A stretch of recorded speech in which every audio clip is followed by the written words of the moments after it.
So this is probably one of the weirdest things I've ever found in my garden. In the middle of the lawn, a partial set of teeth.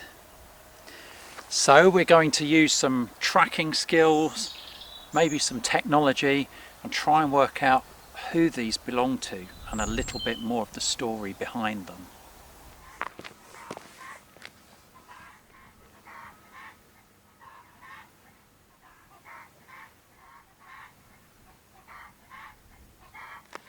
So these are muntjac droppings, very small. The larger deer that we get around here, the fallow, their droppings much larger. So we know that the muntjac have been grazing along here. My dogs always sniff these out. They seem to think it's great to eat them as well. But what else have we got out here? What other evidence can we find? And so looking down here, I can see a footprint, and it's got 2 toes, which makes it a deer, and the size of it, if we have a look at our scale card, is around about 3 centimeters long, much more than that, and just even less than that across. But with the fallow deer, much larger, nearly 8 centimeters long. So it's not just the way that the footprint looks, but it's the size of it that's really important.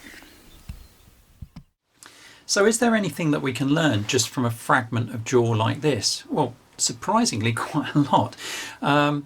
These are actually 2 molars at the back of the jaw. Now I know it looks like 4 teeth, but each molar has 2 ridges on it. And we can see this sort of bizarre arrangement there. You've actually got a gap in the middle here, and then 3 constituent parts really that we can see. We've got the enamel, which is the white tough enamel on the outside. You've got this brown staining, which is actually tartar, that just builds up on the teeth over a period of time.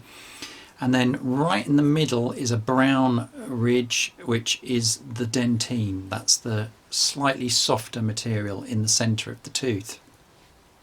Now I can see that the enamel is actually forming a wider band than the dentine, which again suggests a younger animal. But also on an older animal, an adult, with all its full set of teeth in the back there, it would have 3 molars, and the last one has 3 ridges, not 2. So we can pretty much age this animal somewhere between 12 to 24 months just from that alone.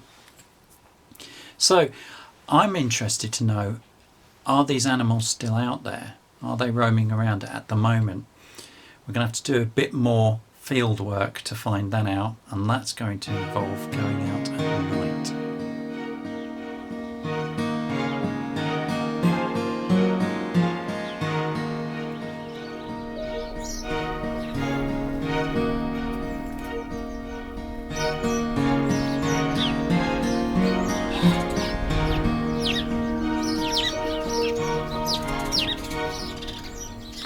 So it really is getting quite dark now. I'm going to take my trail cameras, I'm going to set those up and see if we can get anything overnight. It's actually the most interesting part, I sometimes feel, because what happens at night we just don't normally get to see. So let's see how we get on. Well, I don't know if you can hear that, but there's a muntjac barking quite a distance away, down the lane I think, outside the garden, and then there's another one calling back that way, and the dog getting confused. It's just really funny because the dog is almost imitating the sound of this distinctive bark of the muntjac deer. That's just brilliant. That's one of those classic sort of night or dusk and dawn type sounds. Brilliant. So what you don't know when you set up one of these trail cameras is actually what you're going to get. So sometimes it just comes back completely blank. There's nothing on there at all. So it's always quite exciting when you load it up for the first time and see what's actually on there. So So the first one is just me setting up the camera as usual and walking away. Oh my goodness, that's not official Wildlife Trust logo top, is it? Anyway, let's have a look at what we've got. So the great thing is that all of these videos are time stamped. So 11 minutes past 11, there's nothing on there, so something obviously triggered the camera. Next one, oh look at that, wow, that's a herd of fallow deer at the end of our driveway, and you can see their eyes reflected in the infrared. There's another one coming in there. That's amazing. So that's 10 to midnight roughly. What's the next one? Yeah, there's just loads of them. They're grazing along the edge of the field margin. They can see the camera. I wasn't able to pick up all of my equipment from the Wildlife Trust before we had to close the offices. And I do have cameras which have dark LEDs on that the animals can't actually see, whereas these ones are red, so the camera, when it triggers, the bank of LEDs here glows, and animals can see that, and these deer obviously are noticing it. It's, oh, a badger!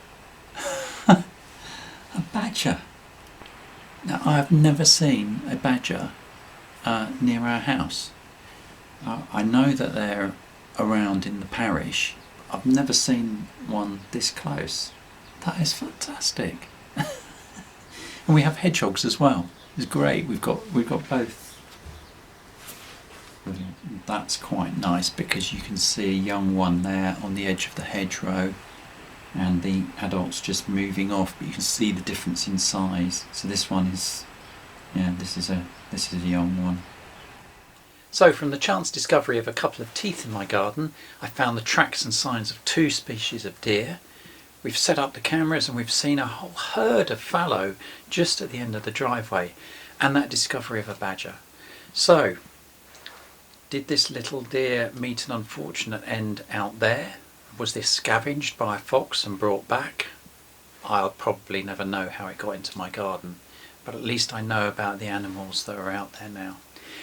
Join me next time when we look underground for the burrowers. So there's only one piece of equipment I've actually brought from the Wildlife Trust. In fact, I already had this in my rucksack when we were closed down, so I didn't actually manage to get any of my usual equipment. But this is a trail camera. It's quite a good quality one, so that will be good for over...